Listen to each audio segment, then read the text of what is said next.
Hechos capítulo 4. Gloria al Señor. Y vamos a leer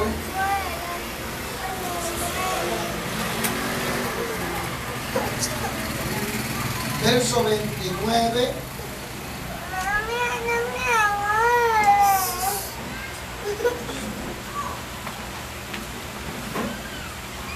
Verso 29 en adelante.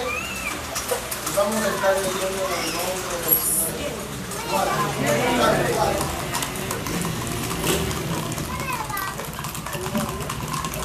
Y ahora, Señor, mira sus amenazas y concede a tus siervos que con todo de nuevo hablen tu palabra. Mientras extiende tu mano para que se hagan sanidades y señales y prodigios mediante el nombre de tu Hijo, de tu Santo Hijo Jesús.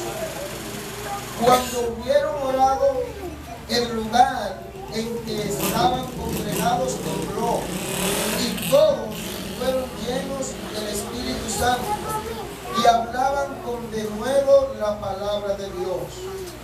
Y la multitud de los que habían creído era de un corazón y un alma, y ninguno decía ser suyo propio nada de lo que poseía, sino que tenían todas las cosas en común. Y con gran poder los apóstoles daban testimonio de la resurrección del Señor Jesucristo, y abundante gracia era sobre todos ellos. Saltamos al capítulo 5, verso 12. Dice el 12, y por la mano de los apóstoles se hacían muchas señales y prodigios en el pueblo, y estaban todos unánimes en el pórtico del Salomón. Amén. Gloria al Señor. Yo hoy quiero transmitirle una idea, y es una iglesia bajo el poder de Dios. Amén. Yo quiero hablar de ese tema a ustedes.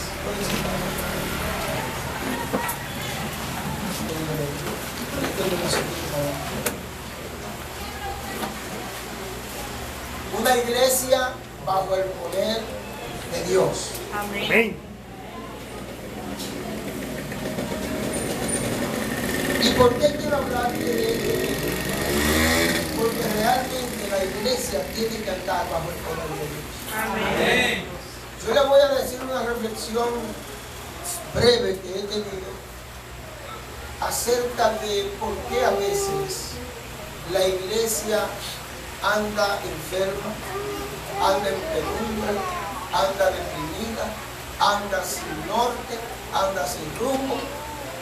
Y todo esto, hermanos, sucede cuando la iglesia se separa del propósito de Dios, anda conforme a sus propias expensas y entonces pierde lo que es el poder de Dios en medio de ella. Amén. Usted sabe que cuando el poder de Dios está manifiesto en medio de la iglesia anda de manera diferente. Amén. O sea, sí, aún el rostro de los cristianos es diferente. Amén. Es alegre, brilla, la gente confía en los cristianos. ¿Escuchó? Los cristianos cuando hablan emiten una confianza a la vida.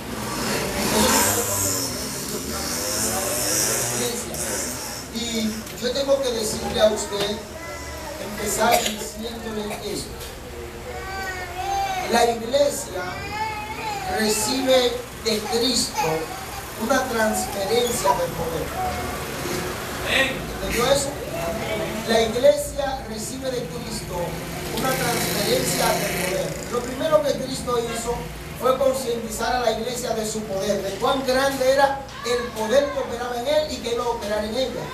De tal manera que Cristo le dice a los apóstoles, le dice, las puertas del sepulcro no prevalecerán contra la iglesia. Oigan qué tan grande era el poder que iba Cristo a depositar en la iglesia, que la puerta del mundo de los muertos no lo iba a poder retener.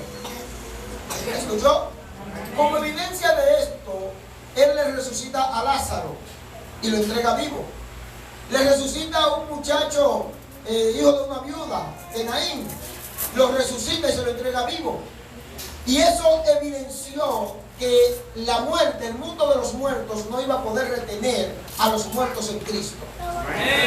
Cristo le dice a Marta, antes de resucitar a Lázaro: yo soy la resurrección y la vida. El que cree en mí, aunque esté muerto, vivirá. Pero eso no se quedó en mera teoría.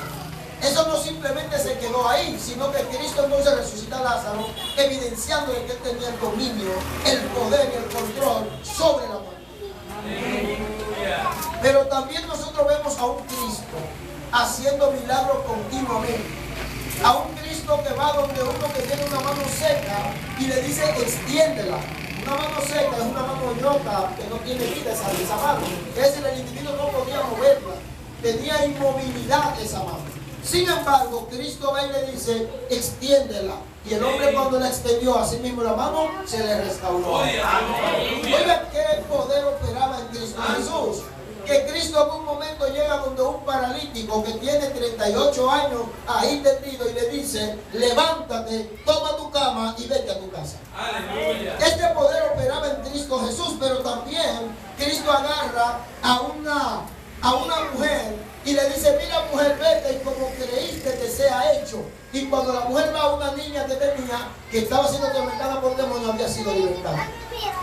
Pero así mismo también hay un muchacho lunático, el cual iba, el demonio lo tomaba y lo echaba en las aguas y también lo tiraba al fuego con la intención de matarlo, lo que usted conoce como epilepsia.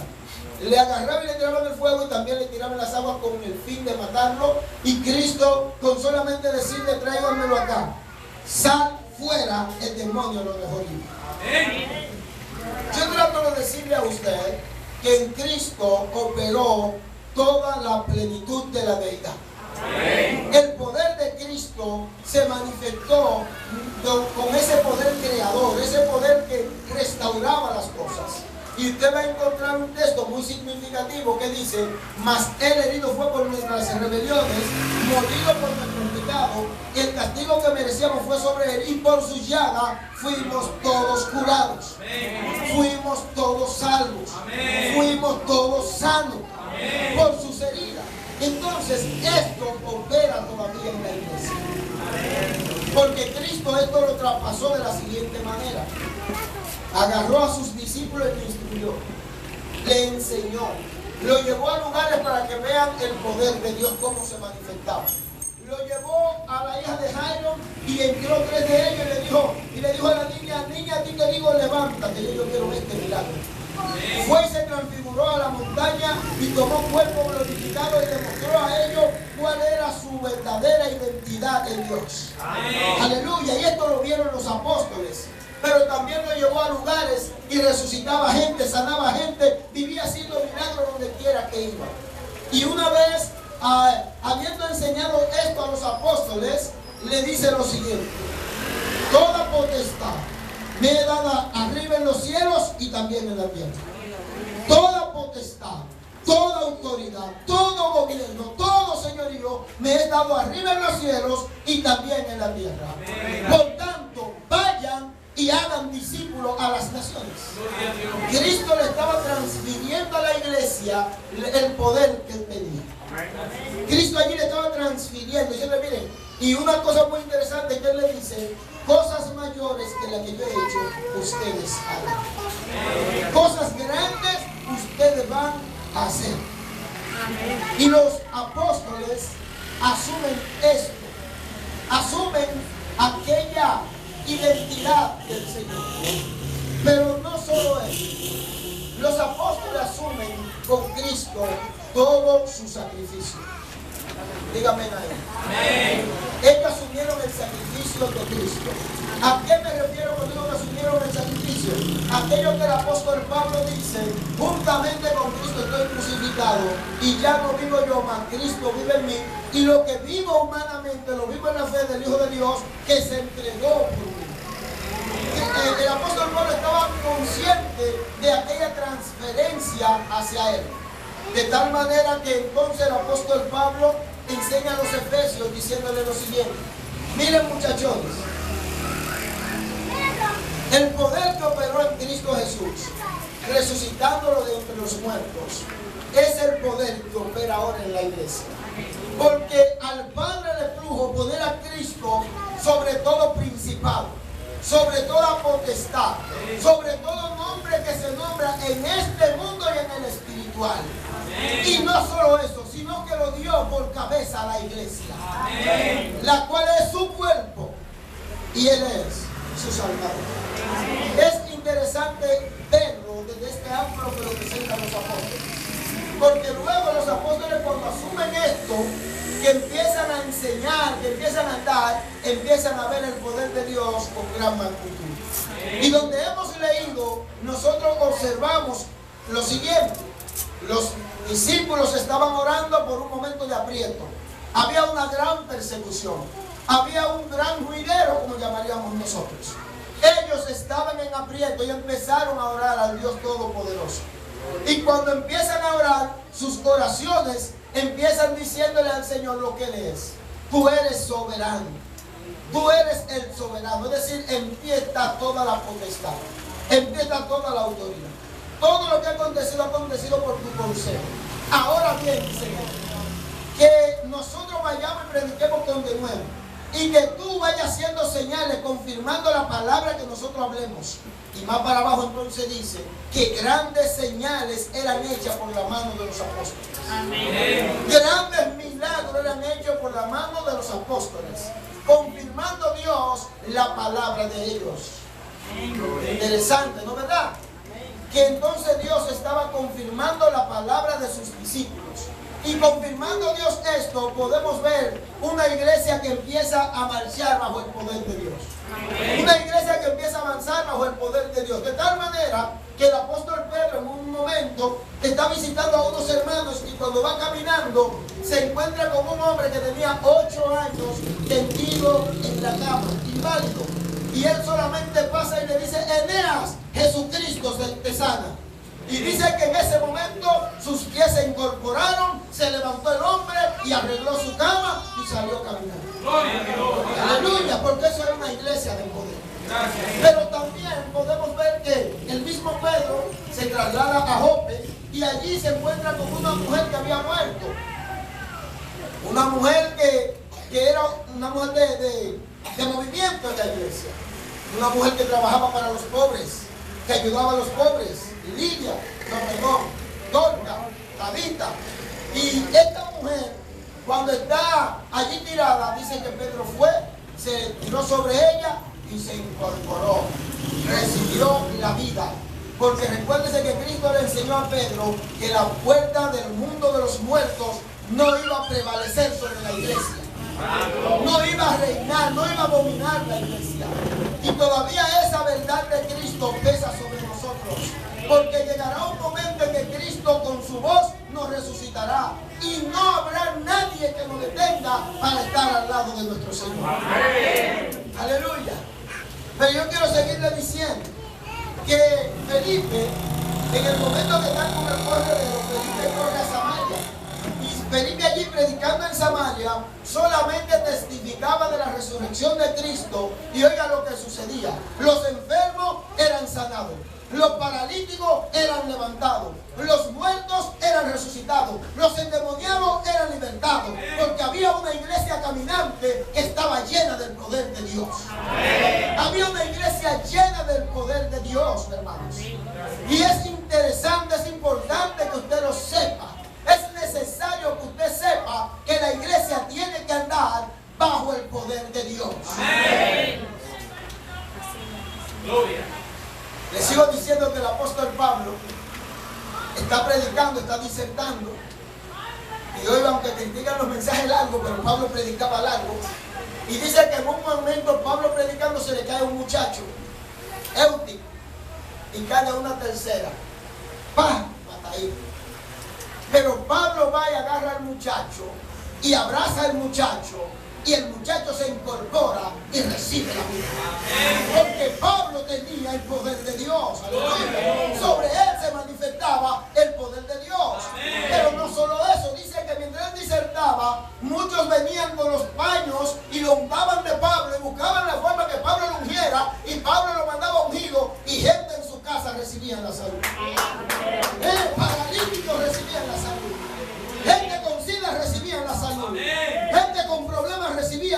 Porque había una iglesia llena del poder de Dios.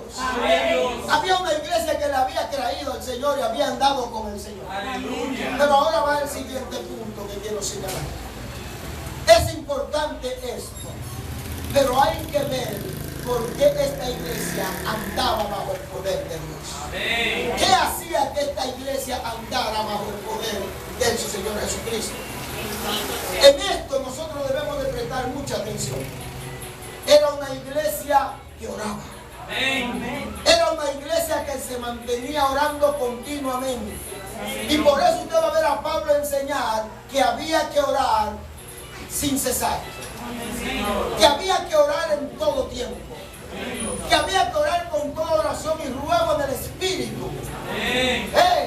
Eso enseñaba el apóstol Pablo, pero no solo en teoría. El apóstol Pablo todos los días, dice en un momento que iban en Éfeso hacia el templo a orar, pero también cuando está en Filipos dice que iba a orar a las 3, a la hora novena.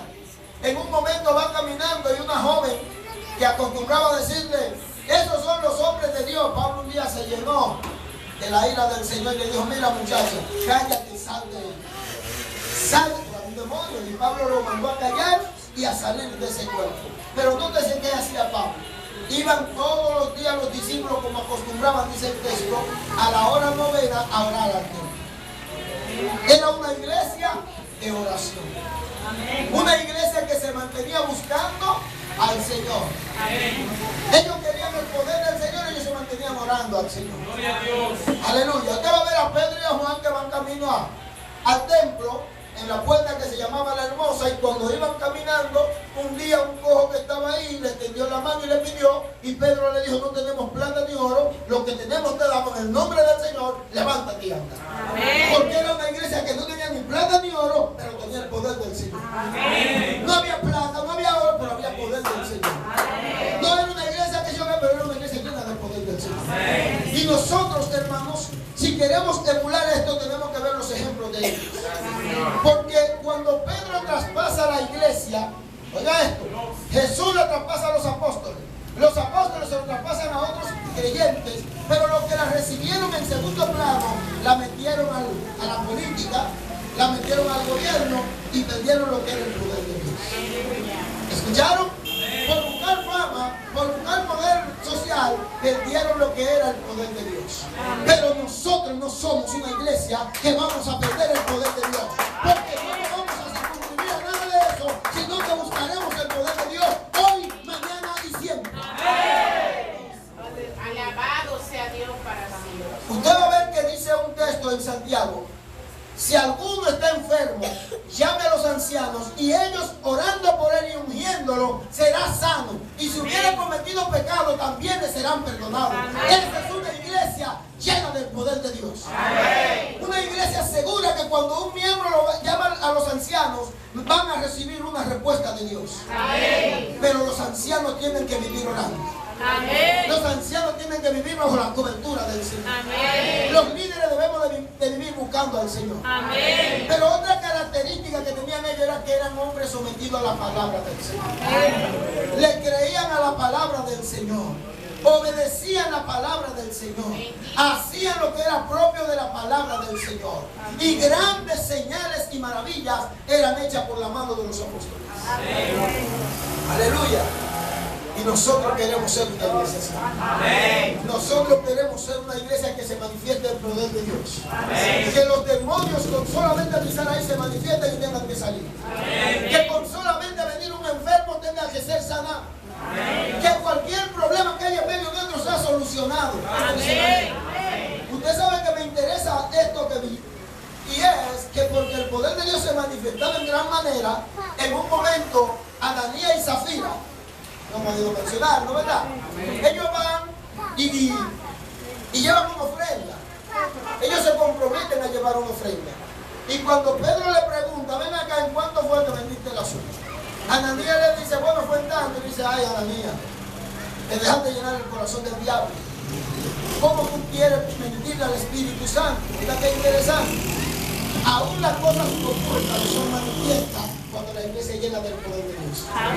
Aún cuando la gente quiere hablar mentira, debe ser descubierto porque Cristo lo descubre públicamente. Es decir, nada se escapa.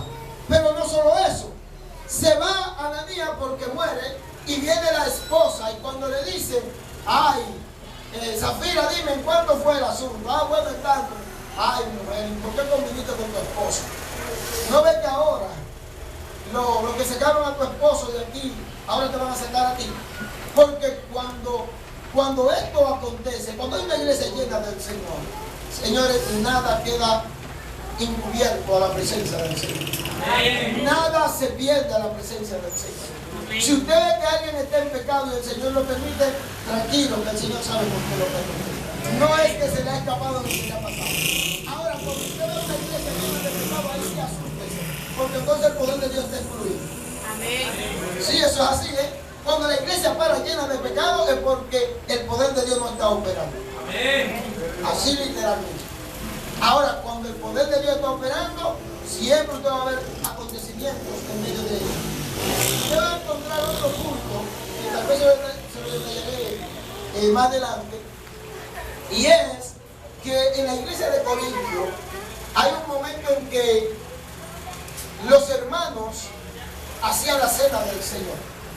Y la cena del Señor la hacían para su propio provecho, a su estilo, a su forma, como ellos querían. Y cuando ellos tomaban la cena, la tomaban indignamente, no como era digno, porque la cena del Señor, ¿para qué se toma? Para conmemorar la muerte de Cristo, para conmemorar aquel sacrificio en la cruz del Calvario, que Él fue herido y molido por nuestros pecados. Y esto es lo que significa la cena del Señor. Y ellos la tomaban indignamente. Y por ello tomarla indignamente, qué tremendo es lo que yo leí. Por ello tomarla indignamente dice, unos estaban enfermos, otros estaban débiles en la fe, y otros duermen. El Señor no los condenó, pero murieron, estaban enfermos y estaban débiles. ¿Qué significa esto?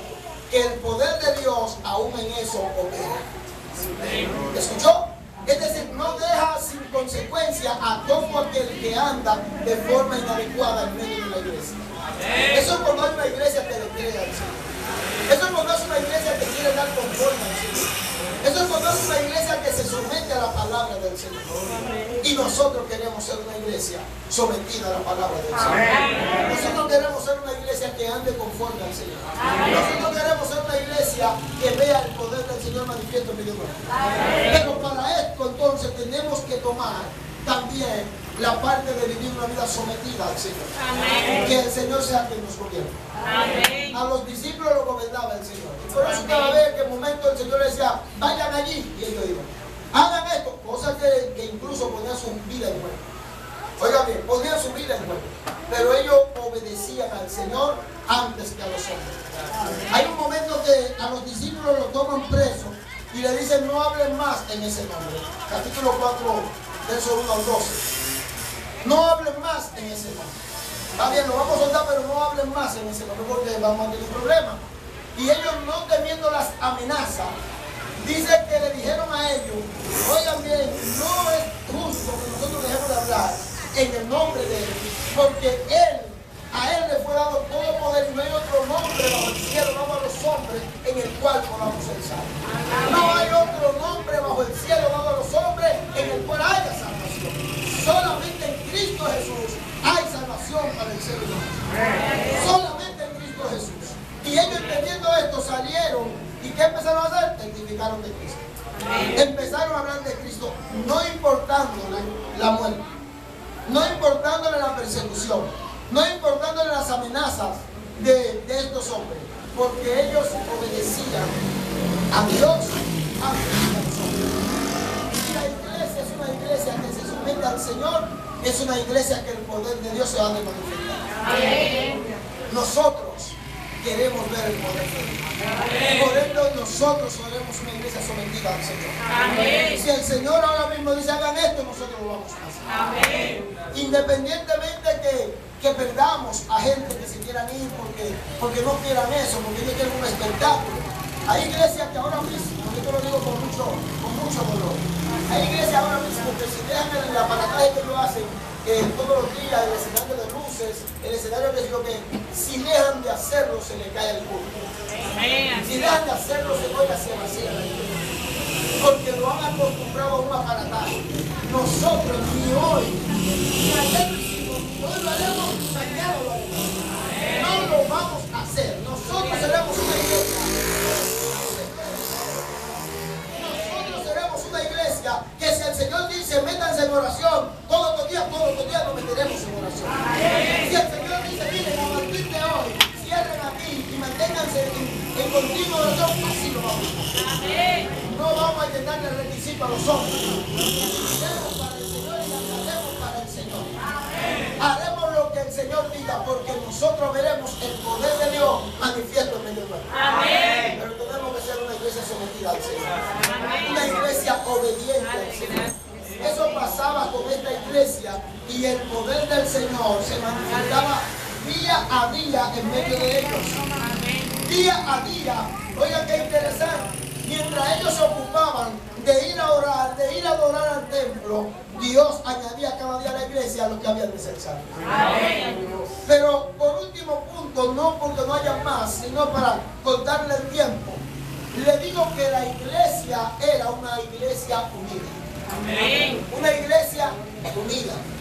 De un alma, cita aquí, de un alma. Era una iglesia que estaba consciente de la unidad de Cristo Jesús. Nosotros debemos de ser una iglesia que trabajemos la unidad día a día. Que continuamente trabajemos la verdadera unidad, no la unidad ficticia. Porque hay una unidad ficticia. No, yo quiero que nosotros trabajemos la verdadera unidad. Y eso hará que el Señor siempre se manifieste en medio de nosotros. Yo en ocasiones le he dicho, le he enseñado que si hay algo que me movió, es la unidad. Sí. Lo movió para la Torre de Babel, aún para destruirla, pero lo movió. La unidad que tenía el hombre en ese momento. En el momento que el pueblo se une, el salmista mismo resalta y dice que miren cuán bueno y cuán delicioso es habitar los hermanos juntos en armonía, porque allí envía Jehová bendición y vida. Cuando los hermanos habitan juntos y en armonía, ahí se manifiesta la vida de Dios. Se manifiesta el poder de Dios.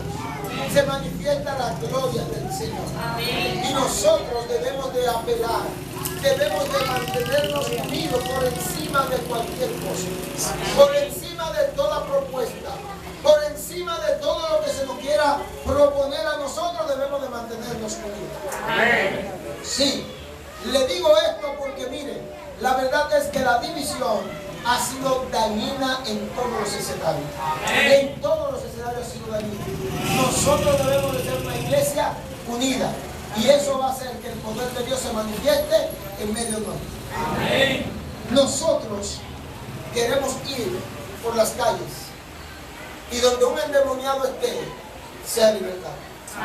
Nosotros queremos ir por las calles y pararnos en la casa de un hermano que está deprimido por una situación y que ese hermano reciba conforte del Señor. Nosotros queremos ir por una calle que haya un ciego y de repente ese ciego reciba la vista. Nosotros queremos ir por un lugar que de repente una niña murió y uno oró y resucitó. Nosotros queremos ir por la calle y de repente chocarnos con un paralítico que tiene 20 años paralítico, 50 años paralítico, y nosotros darle una palabra y levantarse. Eso queremos nosotros. Eso, parece que no hablo de eso queremos nosotros. Yo le voy a decir la verdad. Yo, David Alex, yo estoy cansado de ser la iglesia rutinaria, de ser la iglesia monótona, de ser la iglesia que quiere estar en el culto hoy y ahorita en los mismos afanes de todos los días y no ver nada del Señor. Yo estoy cansado de eso porque la Biblia me dice que Cristo traspasó su poder a la iglesia y la puerta del Hades no prevalecerán contra la iglesia.